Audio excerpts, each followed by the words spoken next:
Welcome to our channel. Experiencing issues with LinkedIn? Follow these comprehensive troubleshooting steps to resolve app errors and restore your professional networking capabilities. Step 1. Check LinkedIn's server status first.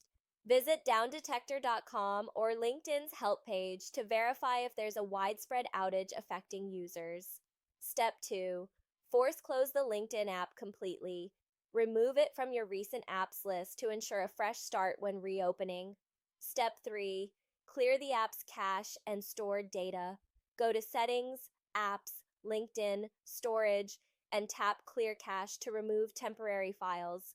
Step 4. Update the LinkedIn app to the latest version. Check your app store for updates that may contain important bug fixes. Step 5. Check your internet connection stability. Try switching between Wi-Fi and mobile data to identify connectivity issues.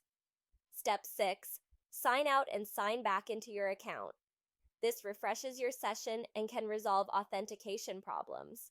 Step 7. Disable battery optimization for LinkedIn. Some devices restrict background activity, affecting app performance. Step 8. Uninstall and reinstall LinkedIn if problems persist. This ensures a completely fresh installation without corrupted files. Don't forget to like this video and subscribe to our channel.